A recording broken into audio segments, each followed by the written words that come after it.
Buenas, hoy les tengo un pan caliente. Les voy a contar lo último que se sabe sobre lo fácil o difícil que es conseguir trabajo en América Latina si eres joven. En Panamá se maneja mucho el tema de lo que es el punto de palanca o tener algún tipo de familiares dentro de unas empresas que te puedan ayudar a conseguir un tipo de trabajo. Si vale la pena ir a la universidad. Sin duda alguna mejora las oportunidades laborales, pero no las garantiza. ¿Qué tanta experiencia necesitas para un buen puesto? Existe incremento salarial por especialización, que solo se adquiere a través de la experiencia laboral. ¿Por qué hay tanta gente joven que ni estudia ni trabaja? Se puede identificar varios factores estructurales y coyunturales que explican estas brechas. Si la inteligencia artificial es un peligro para tu puesto. En América Latina y el Caribe, un total de entre 26 a 38% de los empleos podría haberse expuesto a la inteligencia artificial generativa. ¿Qué puedes hacer para mejorar tus chances al aplicar? Entre otras cosas. Y lo mejor de todo es que en verdad no se los voy a contar yo, sino la gente que sabe, los expertos responsables del último informe de la Organización Internacional del Trabajo, la OIT. Voy a hablar con la directora regional para América Latina de la OIT, Ana Virginia Moreira, y con Francesco Carella, especialista en empleo juvenil de la OIT y uno de los autores del informe. Francesco, ¿qué tal? ¿Me oyes? Hola Ernesto, sí, muy bien, ¿qué tal? Excelentemente, gracias por estar. Te quería preguntar sobre lo que cotidianamente en el día a día le decimos los ninis, los jóvenes que ni trabajan ni estudian remuneradamente. En Latinoamérica hay muchísimos ninis, es un fenómeno particular. ¿Por qué pasa esto y por qué la mayoría son mujeres? Efectivamente, Ernesto. Bueno, empezando por el término nini, es una abreviación que se usaba mucho en el pasado, pero que últimamente hemos tratado de evitar, porque muchos grupos de jóvenes nos han llamado la atención y destacando que es un término un poco despectivo, ¿no? Y que prefieren que no se use, por lo cual en el informe decidimos usar el término de jóvenes que no estudian ni trabajan remuneradamente, no trabajan, digamos, con salario, con sueldo. Y señalamos que entre los jóvenes que no estudian y no trabajan remuneradamente de entre 15 y 24 años constituían un 30% del total de los jóvenes fuera de la fuerza de trabajo entre el año 2018 y 2020, y que ese número luego se redujo en 2023 hasta el 25%. Pero también muy interesante que el informe destaca que esas proporciones son dispares entre los grupos de jóvenes. Entonces, por ejemplo, los jóvenes de entre 15 a 19 años de edad, 1 de cada 5 son jóvenes que ni estudian ni trabajan remuneradamente, pero los jóvenes de entre 20 a 24 años de edad es la mitad, ¿sí? Y ahí hay múltiples factores, como bien dijiste. El primero son factores estructurales, como por ejemplo la falta de oportunidades laborales y oportunidades educativas accesibles para los jóvenes. El segundo son las dinámicas de género. Si vamos a ver las estadísticas desagregadas por género, vemos que la gran mayoría de los jóvenes que no estudian y no trabajan remuneradamente son mujeres. En la práctica, el número de mujeres duplica al número de hombres jóvenes que no estudian y no trabajan remuneradamente, y sabemos que una de las causas principales, probablemente la causa principal, es el trabajo doméstico no remunerado, que es realizado sobre todo por jóvenes mujeres y que limita el tiempo y las oportunidades que ellas tienen para estudiar o para trabajar ya de manera remunerada. Ana Virginia, según el informe, para 2023 había 3 veces más jóvenes desocupados que adultos desocupados en América Latina. ¿Por qué esta brecha es tan enorme? Cuando se observa la situación de América Latina y el Caribe, se puede identificar varios factores estructurales y coyunturales que explican estas brechas. El primero, la falta de experiencia laboral de las personas jóvenes, que les posiciona en una clara desventaja frente a las personas adultas, que en general cuentan con más experiencia laboral al momento de pasar por algún tipo de proceso de contratación. El segundo, que las políticas públicas están resultando insuficientes o con un alcance limitado, normalmente por falta de financiamiento. Y un tercer factor es que no hay que olvidar que todavía vivimos con los impactos de la pandemia. Otro problema con el que se enfrentan los jóvenes es que en promedio realizan tareas menos exigentes cognitivamente y quizás, por lo tanto, más automatizables. ¿Qué significa para ellos el aumento de la automatización y de la inteligencia artificial? Tal vez solo para tener una idea de la magnitud del fenómeno, estimamos que en América Latina y el Caribe un total de entre 26 a 38% de los empleos podría haberse expuesto a la inteligencia artificial generativa, ¿no? Y del total de los trabajos, entre el 2 al 5% corren el riesgo de ser automatizados por completo. Por otro lado, ahí la buena noticia sería que pueden mejorar la productividad de entre el 8 al 14% de los puestos de trabajo gracias a la inteligencia artificial generativa. Ahora, claro, esto tiene mayor probabilidad en algunos sectores, como el sector urbano, el sector educativo, el sector formal, y también aplica más para las personas, digamos, de ingresos más altos, ¿sí?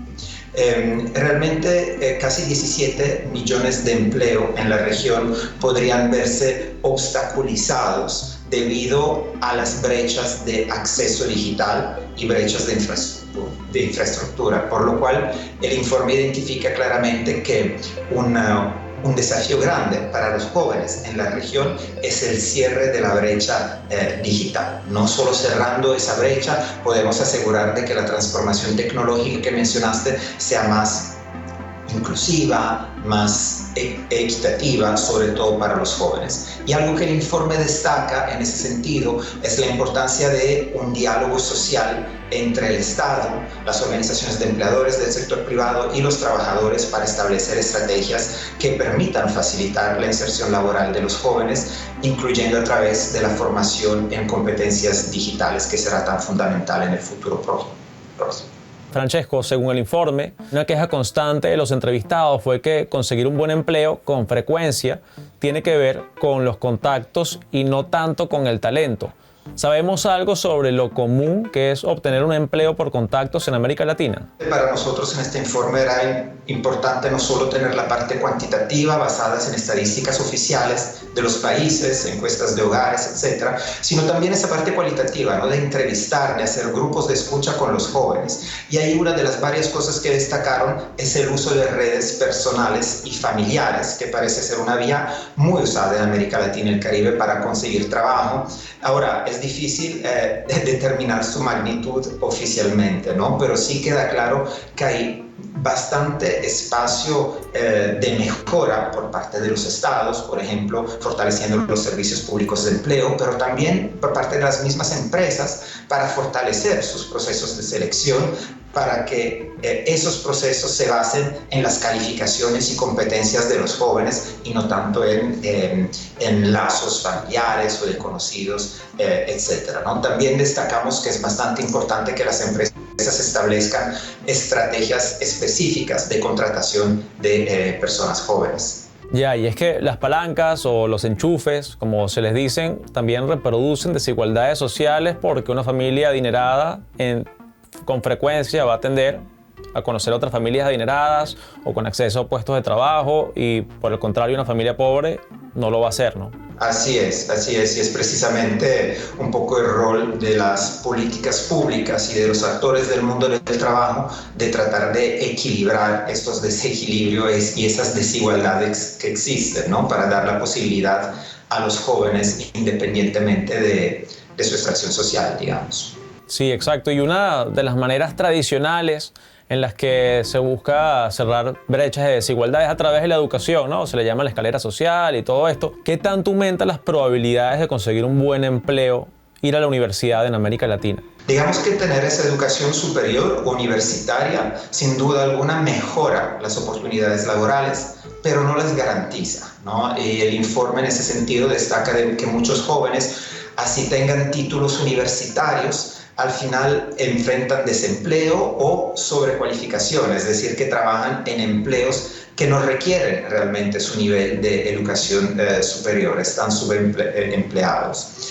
Y así que podríamos decir que la universidad sigue siendo una ventaja, pero es fundamental complementarla con experiencia laboral, así como formación en habilidades más específicas y requeridas para los trabajos para los cuales aplican los jóvenes. Y es que también fue una queja constante en las entrevistas del informe que hay una falta de alineación entre la educación teórica de la universidad y lo que exige el mercado laboral, y ahí las prácticas y la formación dual quizás podría cerrar esa brecha. Sí, completamente. O sea, se habla de formación dual, ¿no? Que es el modelo educativo en el que los jóvenes combinan estudios teóricos con experiencia laboral en empresas, y es un sistema que es muy común, bastante usual en países como Alemania, Suiza, Austria, y está comprobado que es un sistema que trae beneficio para los jóvenes mismos y también para las empresas. Incluso está vinculado con un mayor desarrollo relativo al sector industrial. En el caso de América Latina todavía hay mucho camino que recorrer en el sentido de la implementación de la formación dual, pero sí vemos oportunidades dadas por los cambios demográficos, medioambientales que se están generando, ¿no? Por ejemplo, vemos que se abren espacios importantes para la implementación de la formación dual en sectores como la economía de cuidados, que ya mencionamos antes, y las energías renovables también. Quiero que toquemos en un tema que aparece varias veces en el informe, y es el tema de los sindicatos. Es decir, el organizarse para defender los propios intereses como trabajador, que no es una opción muy conocida entre los jóvenes latinoamericanos, tal y como indican las entrevistas que hicieron, o no hay interés en ser parte de ellas. ¿Por qué pasa esto y crees que debería cambiar? Bueno, bien difícil esa pregunta, pero sí es cierto que en las entrevistas que realizamos en varios países de la región vimos que existe una falta de información importante sobre el tema sindical para los jóvenes. Muchos desconocen sus derechos laborales como trabajadores jóvenes, y desconocen hasta la existencia de sindicatos como organizaciones de trabajadores que pueden ayudarles a proteger sus derechos laborales. Entonces ahí vemos que una primera tarea bien importante es la de informar, de divulgar, una tarea que los sindicatos primeros podrían tal vez fortalecer. En segundo lugar, vemos que los jóvenes que sí conocen, que saben de la existencia de sindicatos, algunos de ellos tienen una percepción tal vez de desconfianza, ¿no? Y los definen burocráticos o tal vez inefectivos. Pero también ahí tenemos que poner esas afirmaciones en el contexto de las estadísticas, volviendo a la otra parte del informe, y ver que hay razones más estructurales que obedecen, por ejemplo, a la precariedad laboral de los jóvenes. El hecho de que muchos jóvenes tengan acceso solo a empleos temporales de corta duración o informales les limita el acceso a las organizaciones sindicales, ¿no? Y en ese contexto, un gran desafío para los sindicatos en nuestra región es, primero, cómo incorporar de la mejor manera, de la forma más efectiva posible a los jóvenes y hacerlos participar en el proceso de toma de decisiones en las organizaciones sindicales, y al mismo tiempo cómo generar propuestas para el Estado de políticas públicas que realmente faciliten la inserción laboral de los jóvenes a través del trabajo decente. Tú, como experto, ¿cuáles dirías que son las principales fallas de políticas públicas laborales que le complican la vida laboral a los jóvenes latinoamericanos? El informe recomienda de manera bastante contundente que hay una intervención asertiva del Estado para un poco reducir esa precariedad laboral juvenil, que efectivamente, como indicas, es originada muchas veces por fallas de los mercados laborales. Por ejemplo, por la falta de información o por fallas en los servicios públicos de empleo, que son los que deberían vincular la información sobre los buscadores de empleo, los jóvenes en este caso, y las vacantes ofertadas por las empresas, ¿no? Hay varias cosas que se pueden hacer en este sentido, desde la posibilidad de que las políticas públicas mejoren la empleabilidad de los jóvenes a través de programas de capacitación o incentivos para la contratación, para que los jóvenes no acaben en trabajos informales o mal pagados. También políticas públicas en términos de protección social de los jóvenes, que puede a veces diferenciar la calidad de los jóvenes la calidad de vida de los jóvenes y de sus trayectorias laborales. Y también, diría yo, incentivos para cuestiones como el emprendimiento de los jóvenes, acceso a financiación, acompañamiento para que puedan invertir en su propia empresa y emprender.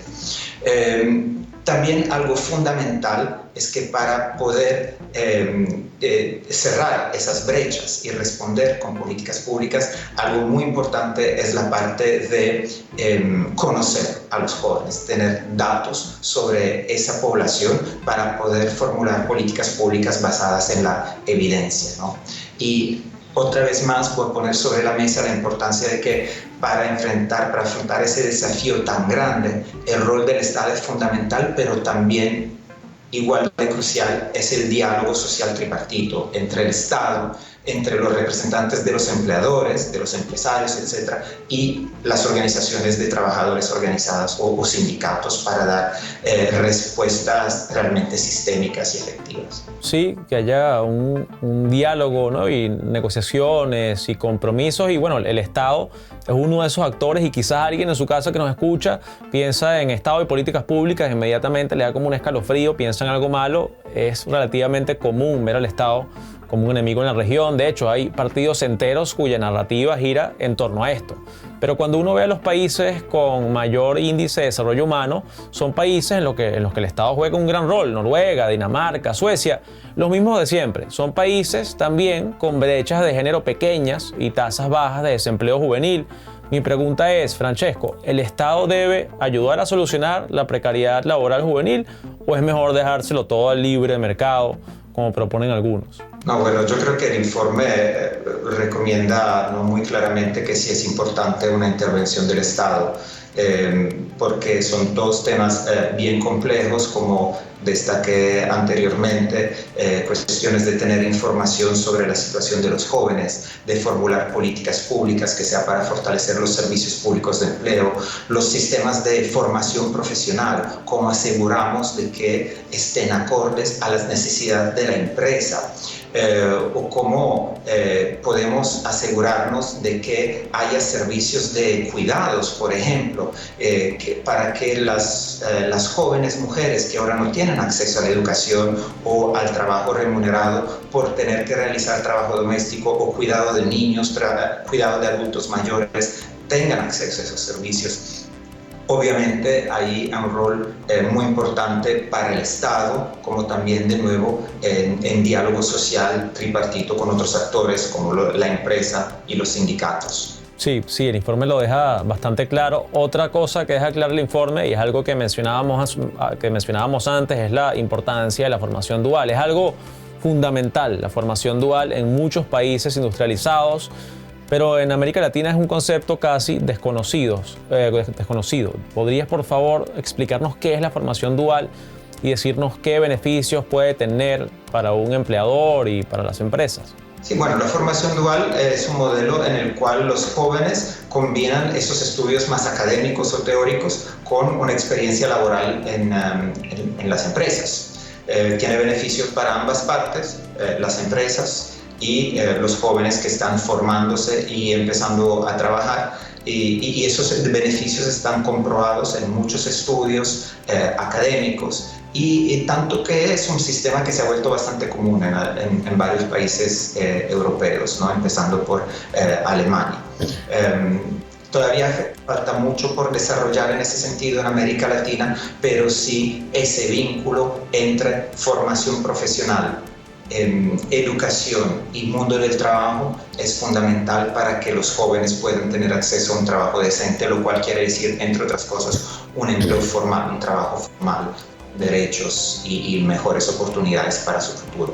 Suena como un gana y gana, o sea, los empleados son más empleables, tienen mayores habilidades, más aplicables al trabajo, los empleadores, por otro lado, tienen empleados que son más efectivos, y además la economía en general gana también, porque puede hacer los trabajadores más productivos y eficientes, ya que están entrenados para tareas específicas.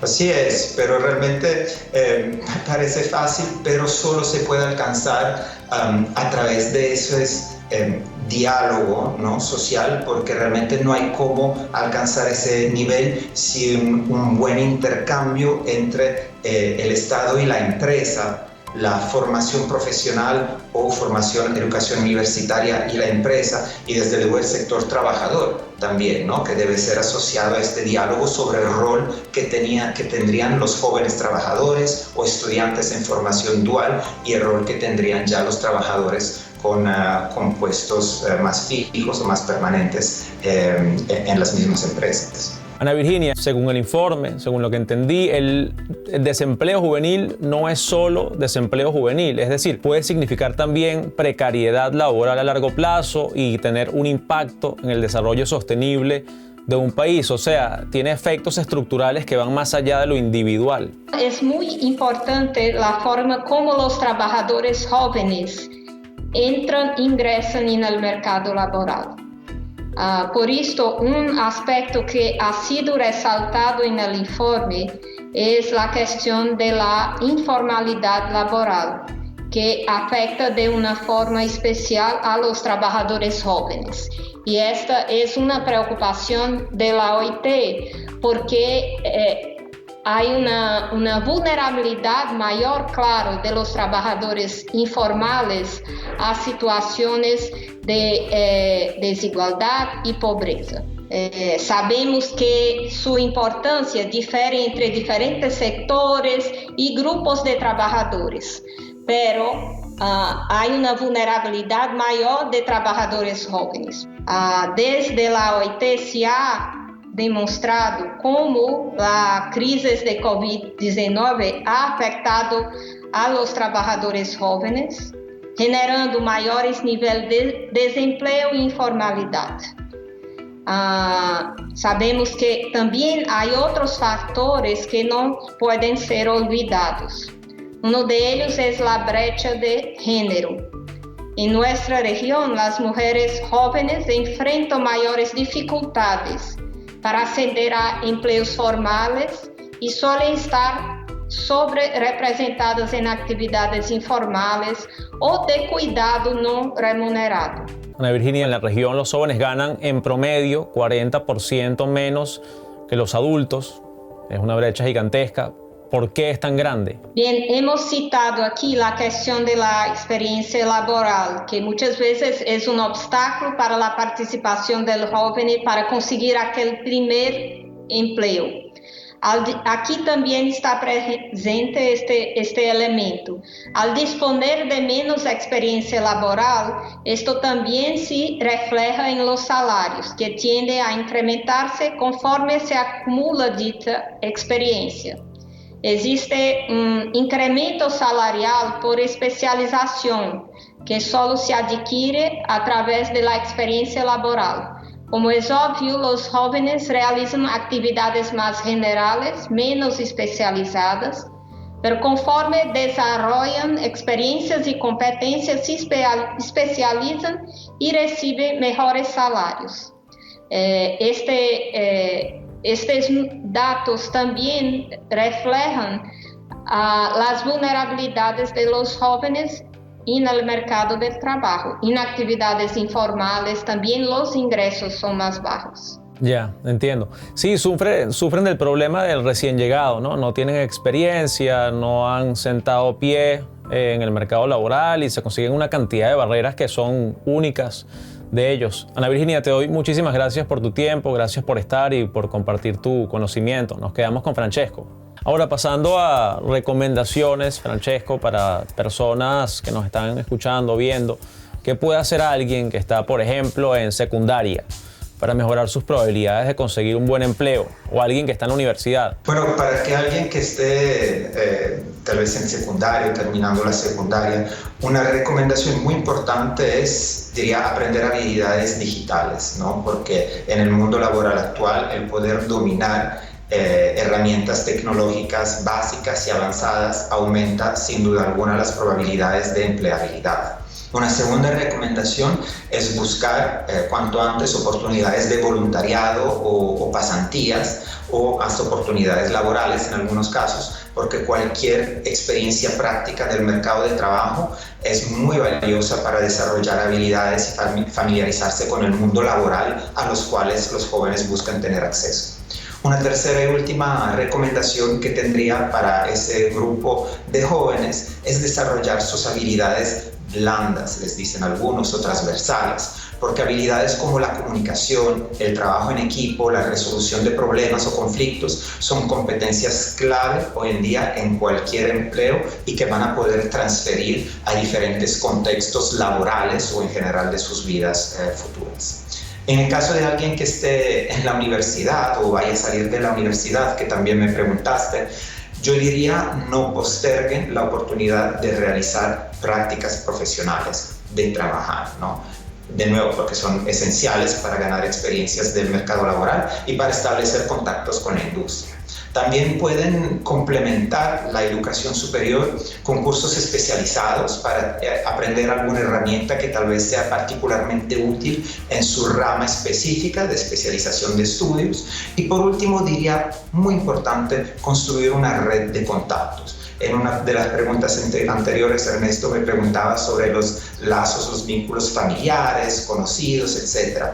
Sí sirven, es cierto, lo dice, bueno, la evidencia lo dice, pero también hay otras formas de construir contactos, ¿no? Por ejemplo, a través de la asistencia a eventos, a ferias laborales y conectar LinkedIn y varias plataformas que nos permiten hoy en día conectar con profesionales del área donde uno está estudiando.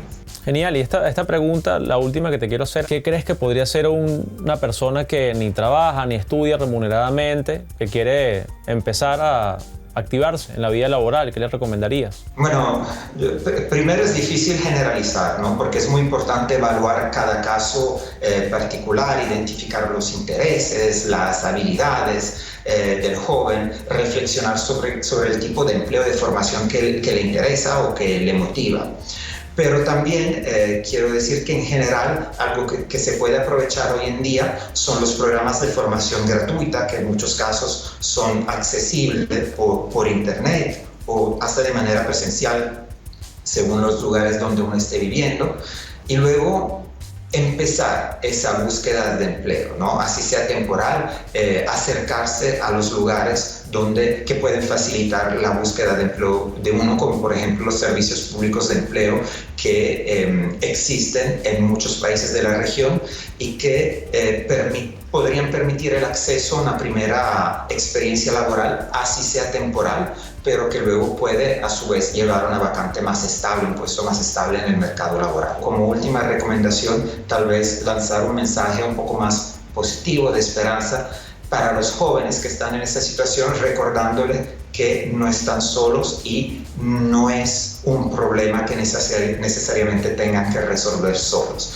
De hecho, una gran recomendación es construir una red de apoyo, acercándose para asesoramiento a los centros de empleo, como mencioné antes, o a ONGs y redes de jóvenes que brindan apoyo en ese sentido, y hasta sindicatos que pueden ayudar a los jóvenes en esta situación para recibir orientación laboral.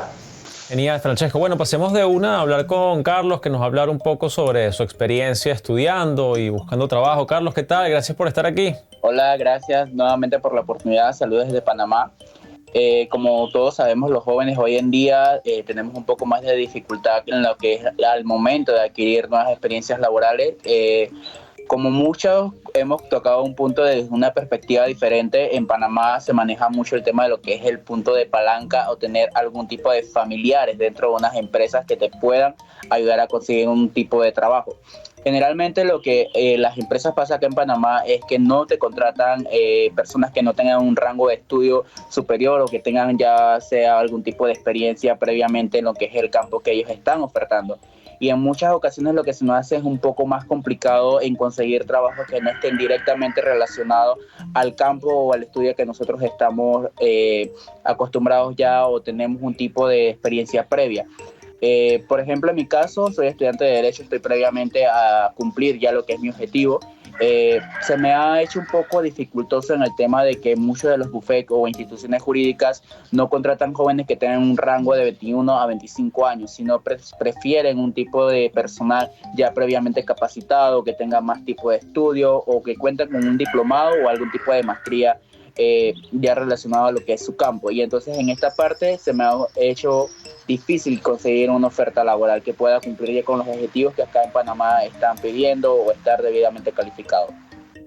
Entiendo. ¿Y cuántos años tienes tú, Carlos? Actualmente tengo 24 años. Y en tu grupo de amigos, personas de tu edad, ¿quiénes ves que han tenido éxito consiguiendo un puesto laboral y qué han hecho que los haya llevado hasta ese punto? No te voy a mentir, desde un tipo de vista hemos tenido compañeros de que sus padres trabajan ya dentro de una institución y han logrado entrar dentro de esa institución. Como ya te digo, en Panamá la palanca es lo que reina en las empresas, por decirlo así, y son pocos los compañeros míos que han logrado entrar en una institución previa y esto pasa simplemente que las empresas lo capacitan y tienen que hacer un examen previo a ver si cumplen con el requisito para entrar a lo que son las instituciones jurídicas. Lo que en muchas ocasiones pasan es que por ejemplo, lo que es la parte del Ministerio Público o instituciones judiciales aplican un examen previo. Si no aplicas al 91 al 80% del examen, no estás calificado para estar dentro de la institución. Es lo que sucede acá en Panamá. El tema de la experiencia que mencionaste, Carlos, a mí me suena como un círculo vicioso. No te dan el trabajo porque no tienes experiencia y no tienes experiencia porque no te dan el trabajo. Francesco, ¿tú qué recomendarías a alguien que está en esta situación? Obviamente, primer punto, no es una situación para nada fácil, como hemos podido escuchar de Carlos y de muchos otros jóvenes en la región a realizar este estudio.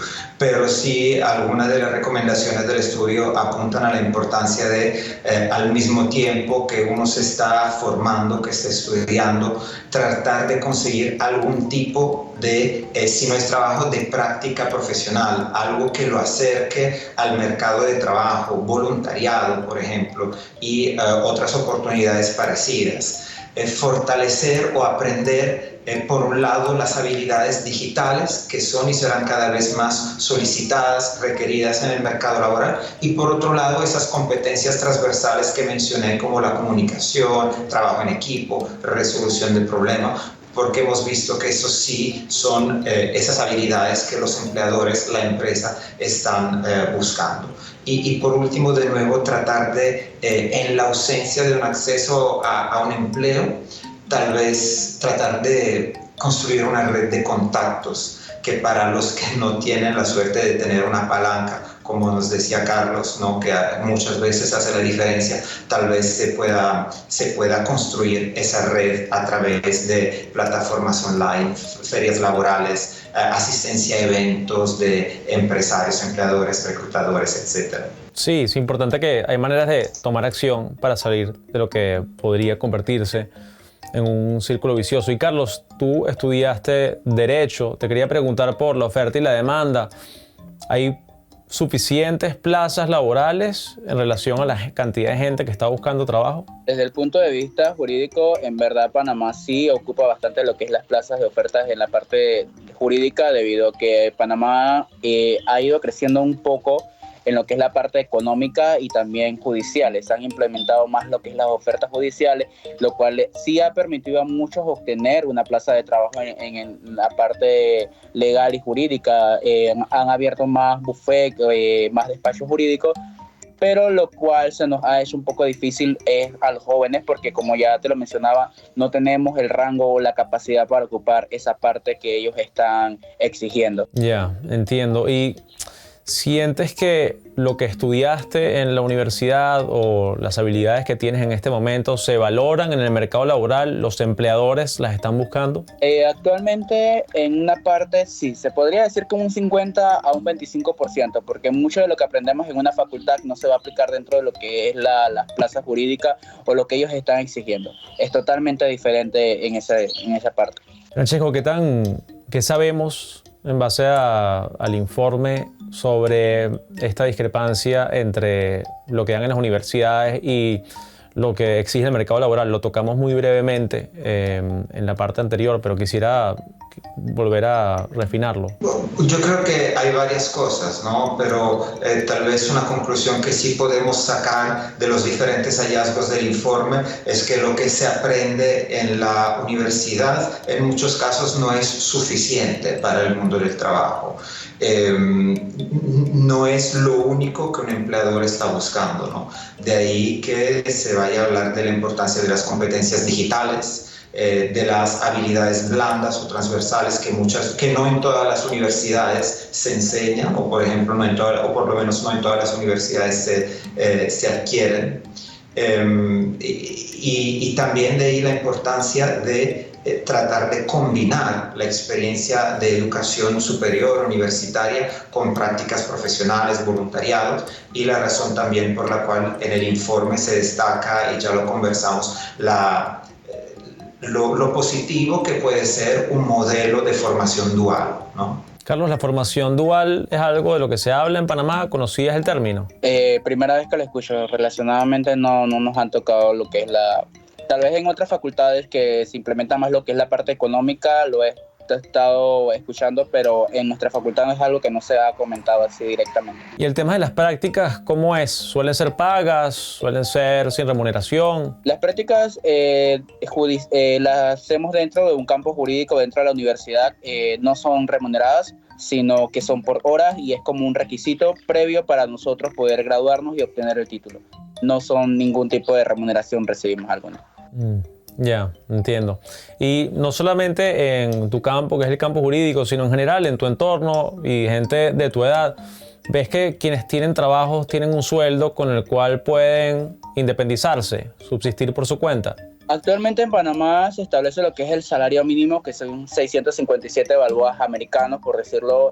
Es un salario demasiado bajo para cómo están los precios en Panamá. Es imposible, un arriendo acá en Panamá, por decirlo así, no baja de los 350 balboas, gastos relacionados a agua, luz, teléfono. Cuando vas a ver un aproximado es algo que no te alcanza en sí para subsistir. Ya. Y bueno, una última pregunta, Carlos, una pregunta personal. ¿Cuál sería tu trabajo soñado? Bueno, actualmente mi trabajo soñado y por el cual estoy estudiando es ser abogado y estar dentro de algún bufete muy reconocido dentro de la República de Panamá. Genial. Genial, bueno, muchísima suerte con eso y mil gracias por estar, Carlos. Gracias por compartir tu experiencia, gracias por tomarte el tiempo, de verdad que ha sido genial. Gracias. Y gracias a ti, Francesco, por estar aquí, por tomarte el tiempo y por compartir toda esta información con nosotros. ¿Quisieras agregar alguna otra cosa? Bueno, tal vez invitar a todos los que nos están escuchando a que revisen el informe, sobre todo las recomendaciones, los tips, tanto para jóvenes que están buscando oportunidades laborales en la región, como sobre todo también para los estados, las empresas y las organizaciones de trabajadores, ¿no? Genial. Y bueno, gracias a ustedes por estar y por escuchar. Un abrazo. Bueno, y con eso los dejo. Coméntenos abajo un poco sus experiencias, si han estudiado, si están buscando trabajo, cómo han visto la situación. Los leo.